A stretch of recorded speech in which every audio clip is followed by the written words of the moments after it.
ಕಾಂಗ್ರೆಸ್ನ ಪರಿಷತ್ ಸ್ಥಾನಕ್ಕೆ 70ಕ್ಕೂ ಹೆಚ್ಚು ಅಭ್ಯರ್ಥಿಗಳು ರೇಸ್ನಲ್ಲಿದ್ದರು. ಇದೀಗ 8 ಹೆಸರು ಘೋಷಣೆ ಮಾಡಿದೆ. ಯತೀಂದ್ರ ಸಿದ್ದರಾಮಯ್ಯ, ಎನ್ಎಸ್ ಬೋಸರಾಜು, ವಸಂತಕುಮಾರ್, ಜಗದೇವ್ ಗುತ್ತೇದಾರ್, ಐವಾನ್ ಡಿಸೋಜಾ, ಗೋವಿಂದರಾಜ್, ಬಲ್ಕಿಸ್ ಬಾನು ಹಾಗೂ ಬಸನಗೌಡ ಬಾದರ್ಲಿಗೆ ಕಾಂಗ್ರೆಸ್ ಟಿಕೆಟ್ ಘೋಷಣೆ ಆಗಿದೆ. ತನಗಾಗಿ ಕ್ಷೇತ್ರ ತ್ಯಾಗ ಮಾಡಿದ ಪುತ್ರ ಯತೀಂದ್ರಗೆ ಪರಿಷತ್ ಟಿಕೆಟ್ ಕೊಡಿಸುವಲ್ಲಿ ಸಿಎಂ ಸಿದ್ದರಾಮಯ್ಯ ಯಶಸ್ವಿಯಾಗಿದ್ದಾರೆ. ಇನ್ನು ಕಾಂಗ್ರೆಸ್ನಿಂದ ಹೈದರಾಬಾದ್, ಕರ್ನಾಟಕದ 4 ಟಿಕೆಟ್ ಸಿಕ್ಕಿದೆ. ಜಾತಿವಾರು ಲೆಕ್ಕಾಚಾರದಲ್ಲಿ ಟಿಕೆಟ್ ಘೋಷಣೆ ಮಾಡಲಾಗಿದೆ. ಕಾಂಗ್ರೆಸ್ ಪರಿಷತ್ ಟಿಕೆಟ್ ಘೋಷಣೆಯಾಗಿದ್ದು ಹೈದರಾಬಾದ್, ಕರ್ನಾಟಕಕ್ಕೆ 4 ವಿಧಾನ ಪರಿಷತ್ ಟಿಕೆಟ್ ಸಿಕ್ಕಿದೆ. ರಾಯಚೂರು ಜಿಲ್ಲೆಯ ಬೋಸರಾಜು ಮತ್ತು ವಸಂತಕುಮಾರ್ಗೆ ಟಿಕೆಟ್ ಘೋಷಣೆಯಾಗಿದೆ. ಚಿತ್ತಾಪುರ ಕ್ಷೇತ್ರದಲ್ಲಿ ತಿಪ್ಪಣ್ಣಪ್ಪ ಕಮಕನೂರು ಜೊತೆಗೆ ಇದೀಗ ಜಯದೇವ್ ಗುತ್ತೇದಾರ್ಗೂ ಟಿಕೆಟ್ ಸಿಕ್ಕಿದೆ. ಇದರಿಂದ ವರ್ಷದ ಅಂತರದಲ್ಲಿ ಒಂದೇ ಕ್ಷೇತ್ರಕ್ಕೆ 2 ಟಿಕೆಟ್ ನೀಡಿರುವುದು ಆಕಾಂಕ್ಷಿಗಳಿಗೆ ತೀವ್ರ ಅಸಮಾಧಾನ ಮೂಡಿಸಿದೆ. ಬಿಜೆಪಿ ನಾಯಕ ಸಿಟಿ ರವಿಗೆ ಎಂಎಲ್ಸಿ ಟಿಕೆಟ್ ಘೋಷಣೆಯಾದ ಹಿನ್ನೆಲೆಯಲ್ಲಿ ಇವತ್ತು ಇನಾಮ್ ದತ್ತಾತ್ರೇಯ ಪೀಠಕ್ಕೆ ಭೇಟಿ ನೀಡಿ ದೇವರ ದರ್ಶನ ಪಡೆದಿದ್ದಾರೆ. ಸಿಟಿ ರವಿಗೆ ಸ್ಥಳೀಯ ಬಿಜೆಪಿ ಮುಖಂಡರು ಸಾಥ್ ಕೊಟ್ಟರು. ಚಿಕ್ಕಮಗಳೂರು ಬಿಜೆಪಿ ಕಾರ್ಯಕರ್ತರಲ್ಲೂ ಸಂಭ್ರಮ ಮನೆ ಮಾಡಿದೆ. ಇನ್ನು ನಾಳೆ ಬೆಂಗಳೂರಲ್ಲಿ ನಾಮಪತ್ರ ಸಲ್ಲಿಕೆ ಮಾಡಿದ್ದಾರೆ. ಪರಿಷತ್ ಚುನಾವಣೆಗೆ ಬಿಜೆಪಿ 3 ಹೆಸರು ಪ್ರಕಟಿಸಿದೆ. ವಿಧಾನಸಭೆಯಲ್ಲಿ ಸೋತ ಸಿಟಿ ರವಿಗೆ ಪರಿಷತ್ ಟಿಕೆಟ್ ಘೋಷಣೆ ಮಾಡಲಾಗಿದೆ. ಸಿಟಿ ರವಿ ಜೊತೆಗೆ ರವಿಕುಮಾರ್ ಹಾಗೂ ಬಸವ ಕಲ್ಯಾಣದ ಮಾಜಿ ಶಾಸಕ ಎಂಜಿ ಮುಳೆಗೂ ಪರಿಷತ್ ಟಿಕೆಟ್ ಘೋಷಣೆ ಮಾಡಲಾಗಿದೆ.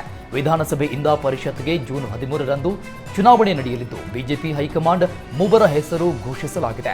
ಪರಿಷತ್ ಟಿಕೆಟ್ ಸಿಕ್ಕಿದ್ದಕ್ಕೆ ಸಿಟಿ ರವಿ ಸಂತಸ ವ್ಯಕ್ತಪಡಿಸಿದ್ದಾರೆ. ನಾನು ಯಾವುದನ್ನು ಕೇಳಿ ಪಡೆದಿಲ್ಲ, ಪಕ್ಷದ ಕೆಲಸ ಮಾಡುವುದಷ್ಟೇ ನನ್ನ ಕೆಲಸ, ನನಗೇನು ಕೊಡಬೇಕು ಅಂತ ಪಕ್ಷ ನಿರ್ಧಾರ ಮಾಡುತ್ತೆ ಅಂತ ಸಿಟಿ ರವಿ ಹೇಳಿದ್ದಾರೆ. ವಿಧಾನ ಪರಿಷತ್ಗೆ ಆಯ್ಕೆಯಾಗಿದ್ದಕ್ಕೆ ಎಂಜಿ ಮುಳೆ ಸಂತಸ ವ್ಯಕ್ತಪಡಿಸಿದ್ದಾರೆ.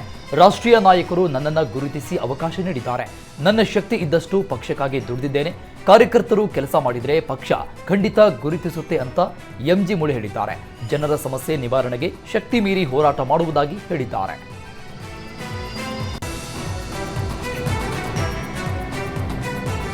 ನಾಳೆ ಮಾಜಿ ಸಿಎಂ ಎಚ್ಡಿಕೆ ನೇತೃತ್ವದಲ್ಲಿ ಜೆಡಿಎಸ್ ಶಾಸಕಾಂಗ ಪಕ್ಷದ ಸಭೆ ನಡೆಯಲಿದೆ. ಸಭೆಯಲ್ಲಿ ಪರಿಷತ್ ಚುನಾವಣೆ ಬಗ್ಗೆ ಚರ್ಚೆ ನಡೆಯಲಿದೆ.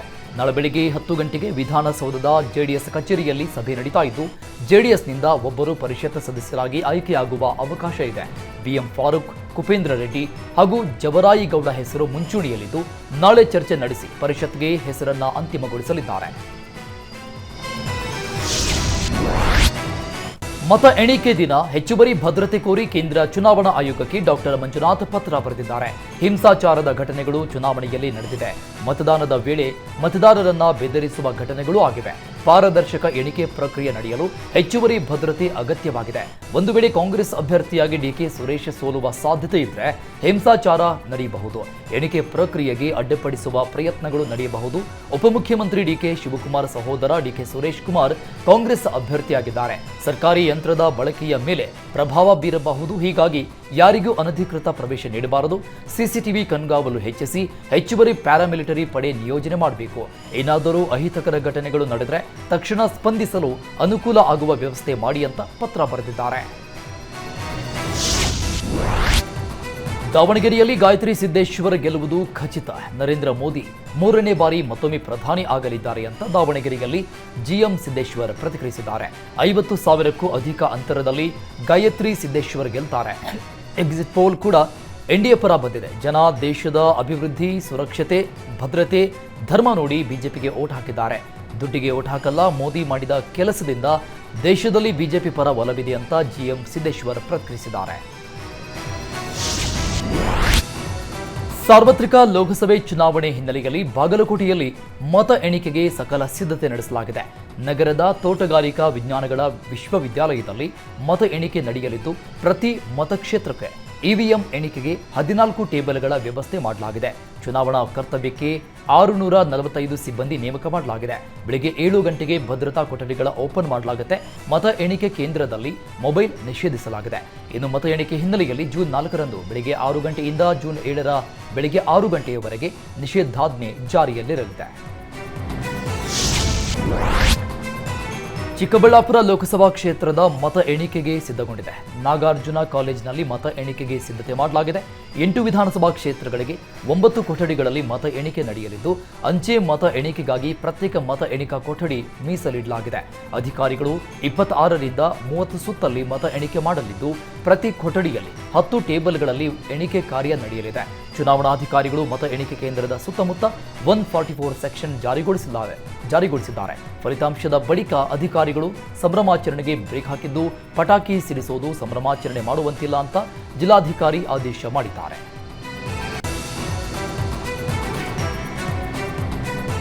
ಜೂನ್ 4ರಂದು ಲೋಕಸಭಾ ಚುನಾವಣೆಯ ಮತ ಎಣಿಕೆಗೆ ರಾಮನಗರ ಜಿಲ್ಲಾಡಳಿತ ಸಕಲ ಸಿದ್ಧತೆ ನಡೆಸಿದೆ. ರಾಮನಗರದ ಸರ್ಕಾರಿ ಎಂಜಿನಿಯರಿಂಗ್ ಕಾಲೇಜಿನಲ್ಲಿ ಮತ ಎಣಿಕೆ ಕಾರ್ಯ ನಡೆಯಲಿದ್ದು ಬೆಳಿಗ್ಗೆ 6 ಗಂಟೆಗೆ ಸ್ಟ್ರಾಂಗ್ ರೂಮ್ ಓಪನ್ ಆಗಲಿದ್ದು ಬೆಳಿಗ್ಗೆ 8 ಗಂಟೆಗೆ ಎಣಿಕಾ ಕಾರ್ಯ ನಡೆಯಲಿದೆ.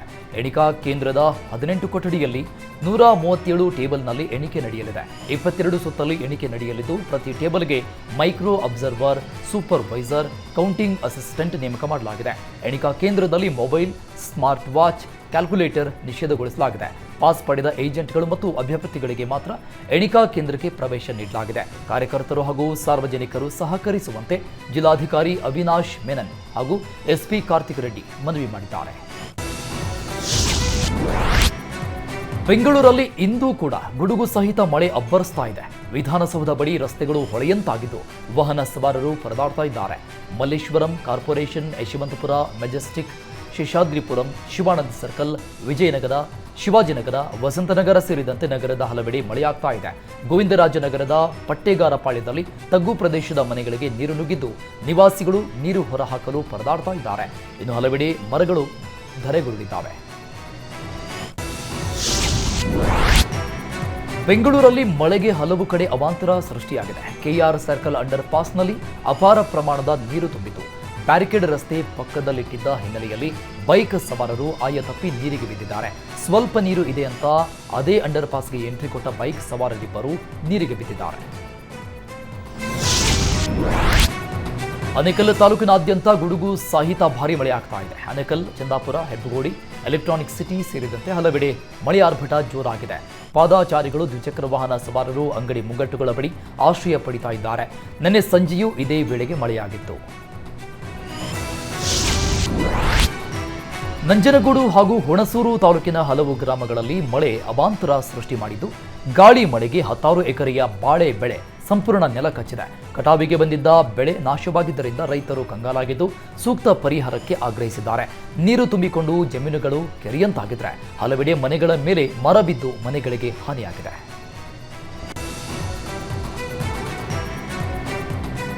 ಈ ಬಾರಿಯೂ ಬಿಜೆಪಿಗೆ ಗೆಲುವು ಅಂತ ಎಕ್ಸಿಟ್ ಪೋಲ್ ಹೇಳ್ತಾ ಇದೆ. ಕರ್ನಾಟಕ ಸೇರಿ ಎಲ್ಲಾ ಕಡೆ ಎನ್ಡಿಎ ಪರವಾದ ಸಮೀಕ್ಷೆ ಬಂದಿದೆ. ಮೋದಿ ಹೆಚ್ಚು ಮತಗಳಿಂದ ಗೆದ್ದು ಪ್ರಧಾನಿ ಆಗುವುದು ನಿಶ್ಚಿತ ಅಂತ ಮಾಜಿ ಸಿಎಂ ಯಡಿಯೂರಪ್ಪ ಹೇಳಿದ್ದಾರೆ. ಜೂನ್ 4ರಂದು ಸ್ಪಷ್ಟ ಫಲಿತಾಂಶ ಗೊತ್ತಾಗುತ್ತೆ, ಕಾದು ನೋಡೋಣ ಅಂತ ಬಿಎಸ್ವೈ ಹೇಳಿದ್ದಾರೆ. ಎಕ್ಸಿಟ್ ಪೋಲ್ ಬರುತ್ತೆ ಹೋಗುತ್ತೆ, ಅದಕ್ಕೆಲ್ಲ ತಲೆ ಕೆಡಿಸಿಕೊಳ್ಳಲ್ಲ ಅಂತ ಸಚಿವ ಪ್ರಿಯಾಂಕ್ ಖರ್ಗೆ ಹೇಳಿದ್ದಾರೆ. ಕಳೆದ ಬಾರಿ ನಾವು 100 ಸ್ಥಾನ ದಾಟುತ್ತೇವೆ ಅಂತ ಯಾರೂ ಹೇಳಿರಲಿಲ್ಲ. ಬಹಳಷ್ಟು ಸಮೀಕ್ಷೆಗಳು ಅತಂತ್ರ ಸ್ಥಿತಿ ಅಂತಾನೆ ಹೇಳಿದ್ದವು. ಬಿಜೆಪಿ ಅಧಿಕಾರಕ್ಕೆ ಬರುತ್ತೆ ಅಂತ ಕೆಲವರು ಸೂಟ್ ಕೂಡ ಹೊಲಿಸಿದ್ರು. ಆದರೆ ನಾವು 136 ಸ್ಥಾನ ಗೆಲ್ಲಲಿಲ್ವಾ ಅಂತ ಪ್ರಿಯಾಂಕ್ ಖರ್ಗೆ ಪ್ರಶ್ನಿಸಿದ್ದಾರೆ. ನಮಗೆ ಜನರ ಎಕ್ಸಿಟ್ ಪೋಲ್ ಮುಖ್ಯ. ಇನ್ನು 48 ಗಂಟೆಯಲ್ಲಿ ಫಲಿತಾಂಶ ಬರುತ್ತೆ. ಜನರ ಎಕ್ಸಿಟ್ ಪೋಲ್ನಲ್ಲಿ ಏನು ಬರುತ್ತೆ ನೋಡೋಣ. ನಮಗೆ ಯಾವುದೇ ಆತಂಕ ಇಲ್ಲ. ಜನ ನಮಗೆ ಆಶೀರ್ವಾದ ಮಾಡ್ತಾರೆ ಎನ್ನುವ ನಂಬಿಕೆ ಇದೆ ಅಂತ ಪ್ರಿಯಾಂಕ್ ಖರ್ಗೆ ಹೇಳಿದ್ದಾರೆ. ಎಕ್ಸಿಟ್ ಪೋಲ್ ಎಷ್ಟರ ಮಟ್ಟಿಗೆ ಸರಿ ಅನ್ನೋದು ಜೂನ್ 4ರಂದು ಗೊತ್ತಾಗುತ್ತೆ ಅಂತ ಗೃಹ ಸಚಿವ ಪರಮೇಶ್ವರ್ ಹೇಳಿದ್ದಾರೆ. ನಮಗೆ ಎಕ್ಸಿಟ್ ಪೋಲ್ ಬಗ್ಗೆ ವಿಶ್ವಾಸ ಇಲ್ಲ. ಎಕ್ಸಿಟ್ ಪೋಲ್ ಸತ್ಯಕ್ಕೆ ದೂರವಾಗಿದೆ. ನಮಗೆ ಗ್ರೌಂಡ್ ರಿಯಾಲಿಟಿ ಏನು ಅಂತ ಗೊತ್ತು. ನಾವು ಕೇಂದ್ರದಲ್ಲಿ ಹೆಚ್ಚು ಸೀಟ್ ಗೆಲ್ತೇವೆ ಅಂತ ಪರಮೇಶ್ವರ್ ಹೇಳಿದ್ದಾರೆ. ಎಕ್ಸಿಟ್ ಪೋಲ್ನಲ್ಲಿ ಎನ್ಡಿಎಗೆ ಪ್ರಚಂಡ ಬಹುಮತ ಸಿಕ್ಕಿದೆ. ಎಕ್ಸಿಟ್ ಪೋಲ್ಗಿಂತ ಹೆಚ್ಚು ಸ್ಥಾನ ಗೆಲ್ತೇವೆ ಅಂತ ಕೇಂದ್ರ ಸಚಿವ ಪ್ರಹ್ಲಾದ್ ಜೋಶಿ ಹೇಳಿದ್ದಾರೆ. ಕಾಂಗ್ರೆಸ್ ವಿರುದ್ಧ ಕಿಡಿಕಾರಿದ ಜೋಶಿ, ಕಾಂಗ್ರೆಸ್ನವರು ಸುಳ್ಳರು, ಭ್ರಷ್ಟರು. ವಾಲ್ಮೀಕಿ ನಿಗಮದಲ್ಲಿ ಭ್ರಷ್ಟಾಚಾರ ನಡೆದರೂ ಒಬ್ಬ ಸಚಿವನ ರಾಜೀನಾಮೆ ಪಡೆಯಲು ಆಗಲಿಲ್ಲ. ಈ ಹಗರಣದಲ್ಲಿ ಸಿಎಂ ಸೇರಿದಂತೆ ಎಲ್ಲರೂ ಭಾಗಿಯಾಗಿದ್ದಾರೆ. ಮೊದಲು ನಾಗೇಂದ್ರರನ್ನ ಬಂಧನ ಮಾಡಬೇಕು. ನಾಗೇಂದ್ರ ಬಂಧಿಸಿದ್ರೆ ಸಿಎಂ ಪಾತ್ರದ ಬಗ್ಗೆ ಗೊತ್ತಾಗುತ್ತೆ ಅಂತ ಪ್ರಹ್ಲಾದ್ ಜೋಶಿ ಹೇಳಿದ್ದಾರೆ. ಬಿಜೆಪಿ ಪರ ಚುನಾವಣೋತ್ತರ ಸಮೀಕ್ಷೆ ಹೊರಬಂದಿದ್ದು ಬಿಜೆಪಿ ಅಭ್ಯರ್ಥಿ ಯದುವೀರ್ ಒಡೆಯರ್ ಸಂತಸ ವ್ಯಕ್ತಪಡಿಸಿದ್ದಾರೆ. ಜನ ಸಮಾಜ ಸೇವೆ ಮಾಡಲು ನಮಗೆ ಆಶೀರ್ವಾದ ಮಾಡಿದ್ದಾರೆ. ಮೋದಿ ಮತ್ತೊಮ್ಮೆ ಪ್ರಧಾನಿ ಆಗಲಿದ್ದಾರೆ ಅಂತ ಯದುವೀರ್ ಹೇಳಿದ್ದಾರೆ. ರಾಜ್ಯದಲ್ಲೂ ಬಿಜೆಪಿಗೆ ಮುನ್ನಡೆ ಬಂದಿದೆ. ಇದನ್ನೇ ನಾವು ನಿರೀಕ್ಷೆ ಮಾಡಿದ್ದೆವು. ನಮ್ಮ ನಿರೀಕ್ಷೆಯಂತೆಯೇ ಸಮೀಕ್ಷೆ ಫಲಿತಾಂಶ ಬಂದಿದೆ ಅಂತ ಸಂತಸ ವ್ಯಕ್ತಪಡಿಸಿದ್ದಾರೆ.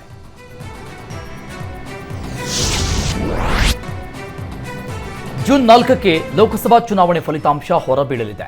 ಬೆಂಗಳೂರು ಗ್ರಾಮಾಂತರ ಅಭ್ಯರ್ಥಿ ಡಾಕ್ಟರ್ ಸಿಎನ್ ಮಂಜುನಾಥ್ ಮತ್ತು ಮಂಡ್ಯ ಲೋಕಸಭಾ ಕ್ಷೇತ್ರದ ಜೆಡಿಎಸ್ ಅಭ್ಯರ್ಥಿ ಎಚ್ಡಿ ಕುಮಾರಸ್ವಾಮಿ ಗೆಲುವಿಗೆ ಪೂಜೆ ಸಲ್ಲಿಸಲಾಗಿದೆ. ರಾಮನಗರದ ಶಕ್ತಿ ದೇವತೆ ಚಾಮುಂಡೇಶ್ವರಿ ದೇವಸ್ಥಾನದಲ್ಲಿ ಜೆಡಿಎಸ್ ಕಾರ್ಯಕರ್ತರು ಪೂಜೆ ಸಲ್ಲಿಸಿದ್ದು, ಉರುಳು ಸೇವೆ, 101 ಈಡುಗಾಯಿ ಒಡೆದು ವಿಶೇಷ ಪ್ರಾರ್ಥನೆ ಸಲ್ಲಿಸಿದ್ದಾರೆ. ಡಾಕ್ಟರ್ ಸಿಎನ್ ಮಂಜುನಾಥ್ ಎಚ್ಡಿಕೆ ಇಬ್ಬರು ಗೆಲ್ಲಲಿ, ಕೇಂದ್ರ ಸಚಿವರಾಗಲಿ ಮತ್ತು ಮೋದಿ ಪ್ರಧಾನಿ ಆಗಲಿ ಅಂತ ಜೆಡಿಎಸ್ ಕಾರ್ಯಕರ್ತರು ಪೂಜೆ ಸಲ್ಲಿಸಿದ್ದಾರೆ. ಅಶ್ಲೀಲ ಪೆನ್ ಡ್ರೈವ್ ಪ್ರಕರಣದಲ್ಲಿ ಪ್ರಜ್ವಲ್ ರೇವಣ್ಣ ವಿಚಾರಣೆ ಮುಂದುವರೆದಿದೆ. ಆದರೆ ಎಸ್ಐಟಿ ಅಧಿಕಾರಿಗಳ ಪ್ರಶ್ನೆಗೆ ಪ್ರಜ್ವಲ್ ರೇವಣ್ಣ ಉತ್ತರಿಸ್ತಾ ಇಲ್ಲ ಅಂತ ಹೇಳಲಾಗ್ತಾ ಇದೆ. ಏನೇ ಪ್ರಶ್ನೆ ಕೇಳಿದ್ರೂ ನಂಗೇನು ಗೊತ್ತಿಲ್ಲ, ನಾನೇನೂ ಮಾಡಿಲ್ಲ ಅಂತ ಉತ್ತರಿಸ್ತಾ ಇದ್ದಾರೆ. ಮೊಬೈಲ್ ಬಗ್ಗೆ ಬಾಯಿ ಬಿಡಿಸಲು ಎಸ್ಐಟಿ ಪ್ರಯತ್ನ ಪಡ್ತಾ ಇದ್ದು, ಎಸ್ಐಟಿ ಅಧಿಕಾರಿಗಳ ಯಾವ ಪ್ರಶ್ನೆಗೂ ಸರಿಯಾಗಿ ಉತ್ತರ ಕೊಡ್ತಾ ಇಲ್ಲ. ಲೈಂಗಿಕ ದೌರ್ಜನ್ಯ ಪ್ರಕರಣ ಸಂಬಂಧ ಎಸ್ಐಟಿ ಕಸ್ಟಡಿಯಲ್ಲಿರುವ ಪ್ರಜ್ವಲ್ ಅಧಿಕಾರಿಗಳ ಜೊತೆ ಕಿರಿಕ್ ಮಾಡ್ತಾ ಇದ್ದಾರೆ. ನಾನು ಹೀಗೆಲ್ಲ ಬದುಕಿಲ್ಲ, ನನಗೆ ಸರಿಯಾದ ಟಾಯ್ಲೆಟ್, ಮಲಗೋದಕ್ಕೆ ರೂಮ್ ಕೊಡಿ ಅಂತ ಗಲಾಟೆ ಮಾಡ್ತಾ ಇದ್ದಾರೆ. ಆದರೆ ಪ್ರಜ್ವಲ್ ರೇವಣ್ಣ ಮನವಿಗೆ ಅಧಿಕಾರಿಗಳು ಮಾತ್ರ ಕ್ಯಾರೆ ಅಂತ ಇಲ್ಲ. ಎಲ್ಲ ಆರೋಪಿಗಳಿಗೂ ಅದೇ ರೂಮ್, ಅದೇ ಟಾಯ್ಲೆಟ್ ಕೊಡೋದು, ನಿಮ್ಮ ತಂದೆಗೂ ಅದೇ ರೂಮ್ ಕೊಟ್ಟಿದ್ವಿ ಅಂತ ಎಸ್ಐಟಿ ಅಧಿಕಾರಿಗಳು ಹೇಳಿದ್ದು, ಸರಿಯಾದ ಸೌಲಭ್ಯವಿಲ್ಲದೆ ಪ್ರಜ್ವಲ್ ರೇವಣ್ಣ ಪರದಾಡ್ತಾ ಇದ್ದಾರೆ. ಮಾಜಿ ಸಚಿವ ಎಚ್ಡಿ ರೇವಣ್ಣಗೂ ಮತ್ತೊಮ್ಮೆ ಬಂಧನದ ಟೆನ್ಷನ್ ಶುರುವಾಗಿದೆ. ಯಾಕಂದ್ರೆ ರೇವಣ್ಣಗೆ ನೀಡಿದ್ದ 2 ಜಾಮೀನುಗಳನ್ನು ರದ್ದುಪಡಿಸುವಂತೆ ಎಸ್ಐಟಿ ಹೈಕೋರ್ಟ್ಗೆ ಮೇಲ್ಮನವಿ ಸಲ್ಲಿಸಿದೆ. ಈ ಮೇಲ್ಮನವಿ ಅರ್ಜಿ ನಾಳೆ ನಿರ್ಧಾರವಾಗಲಿದೆ. ಒಂದು ವೇಳೆ ರೇವಣ್ಣ ಜಾಮೀನು ರದ್ದುಗೊಳಿಸಿದ್ರೆ ಮತ್ತೆ ರೇವಣ್ಣ ಬಂಧನವಾಗುವ ಸಾಧ್ಯತೆ ಇದೆ. ಇನ್ನು ಇತ್ತ ರೇವಣ್ಣ ಕೂಡ ತಮ್ಮ ವಿರುದ್ಧದ 2 ಪ್ರಕರಣಗಳನ್ನೇ ರದ್ದು ಮಾಡುವಂತೆ ಹೈಕೋರ್ಟ್ಗೆ ಅರ್ಜಿ ಸಲ್ಲಿಸಿದ್ದಾರೆ. ಈ ಅರ್ಜಿ ಕೂಡ ನಾಳೆ ವಿಚಾರಣೆಗೆ ಬರಲಿದೆ. ಸಂತ್ರಸ್ತೆ ಕಿಡ್ನಾಪ್ ಕೇಸ್ನಲ್ಲಿ ಭವಾನಿ ರೇವಣ್ಣಗೆ ಸಂಕಷ್ಟ ಶುರುವಾಗಿದೆ. ನಿರೀಕ್ಷಣಾ ಜಾಮೀನು ಅರ್ಜಿ ವಜಾ ಆಗ್ತಾ ಇದ್ದಂತೆ ಭವಾನಿ ರೇವಣ್ಣ ನಾಪತ್ತೆಯಾಗಿದ್ದಾರೆ. ನೋಟಿಸ್ ಕೊಟ್ಟರೂ ವಿಚಾರಣೆಗೆ ಭವಾನಿ ರೇವಣ್ಣ ಗೈರಾಗಿದ್ದಾರೆ. ನನ್ನ ಎಸ್ಐಟಿ ಇಡೀ ದಿನ ಕಾದ್ರೂ ಕೂಡ ಭವಾನಿ ರೇವಣ್ಣ ಮಾತ್ರ ಪತ್ತೆಯಾಗಿಲ್ಲ. ಬಂಧನದ ಭಯದಿಂದ ಭವಾನಿ ರೇವಣ್ಣ ತಲೆಮರೆಸಿಕೊಂಡ್ರ ಅನ್ನೋ ಅನುಮಾನ ಶುರುವಾಗಿದೆ. ವಿಚಾರಣೆಗೆ ಹಾಜರಾಗಲು ಭವಾನಿಗೆ ಮತ್ತೊಂದು ನೋಟಿಸ್ ನೀಡುವ ಸಾಧ್ಯತೆ ಇದೆ. 12 ದಿನಗಳಿಂದ Bhavani Revanna mobile switch off ಆಗಿದ್ದು, 10ಕ್ಕೂ ಹೆಚ್ಚು ಸ್ಥಳಗಳಲ್ಲಿ ಎಸ್ಐಟಿ ಹುಡುಕಾಟ ನಡೆಸ್ತಾ ಇದೆ.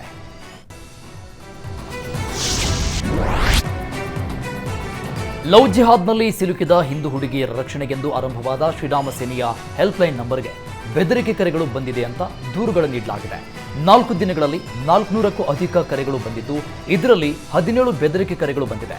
ಸಾಮಾಜಿಕ ಜಾಲತಾಣದಲ್ಲೂ ಕೂಡ ಹೆಲ್ಪ್ಲೈನ್ ಬ್ಲಾಕ್ ಮಾಡಿಸಿದ್ದಾರೆ ಅಂತ ಶ್ರೀರಾಮ ಸೇನೆ ಮುಖಂಡ ಗಂಗಾಧರ ಕುಲಕರ್ಣಿ ಆರೋಪಿಸಿದ್ದಾರೆ. ಇನ್ನು ಹೆಲ್ಪ್ಲೈನ್ಗೆ 52 ಲವ್ ಜಿಹಾದ್ ಸಂತ್ರಸ್ತೆಯರ ಕರೆಗಳು ಬಂದಿದೆ ಅಂತ ಮಾಹಿತಿ ಕೊಟ್ಟಿದ್ದಾರೆ.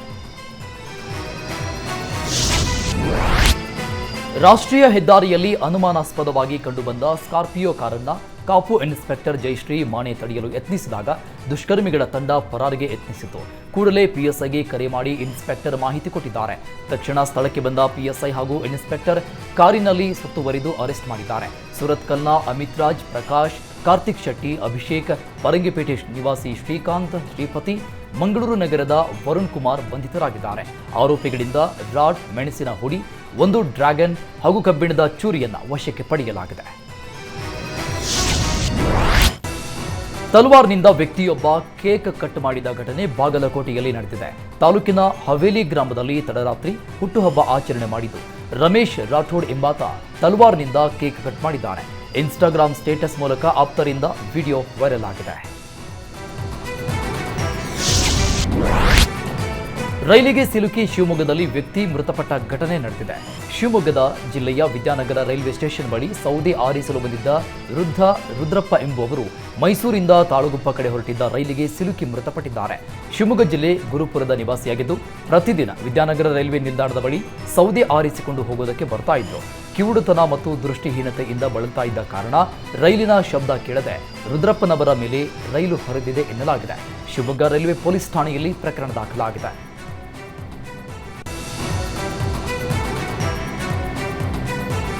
ಅಮೆರಿಕದಲ್ಲಿ ನಡೀತಾ ಇರುವ T20 ವಿಶ್ವಕಪ್ನಲ್ಲಿ ದಾವಣಗೆರೆ ಯುವಕನೊಬ್ಬ ಭರ್ಜರಿ ಬ್ಯಾಟಿಂಗ್ ಮೂಲಕ ಗಮನ ಸೆಳೆದಿದ್ದಾನೆ. ಕೆನಡಾ ತಂಡದ ವಿಕೆಟ್ ಕೀಪರ್ ಶ್ರೇಯಸ್ ಮೋಬಾ ದಾವಣಗೆರೆ ಮೂಲದವನಾಗಿದ್ದು ವಿಶ್ವಕಪ್ನಲ್ಲಿ ಮಿಂಚುತ್ತಾ ಇದ್ದಾರೆ. ದಾವಣಗೆರೆ ಮೂಲದ ಶ್ರೇಯಸ್ ಕೆನಡಾಗೆ ಹೋಗಿದ್ದು ಅಲ್ಲಿನ ಪೌರತ್ವ ಪಡೆದುಕೊಂಡಿದ್ರು. ಚಿಕ್ಕಂದಿನಿಂದಲೂ ಶ್ರೇಯಸ್ಗೆ ಕ್ರಿಕೆಟ್ ಬಗ್ಗೆ ಒಲವಿದ್ದು ಓದಿನ ಜೊತೆಗೆ ಅಂತಾರಾಜ್ಯ ಕ್ರಿಕೆಟ್ ಪಂದ್ಯಾವಳಿಯಲ್ಲಿ ಆಡಿ ಸೈ ಎನಿಸಿಕೊಂಡಿದ್ರು.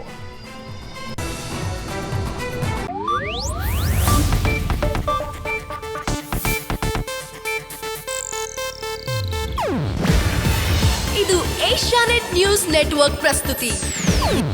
ನೀವು ನೋಡ್ತಿದ್ದೀರಾ ಏಷ್ಯಾನೆಟ್ ಸುವರ್ಣ ನ್ಯೂಸ್.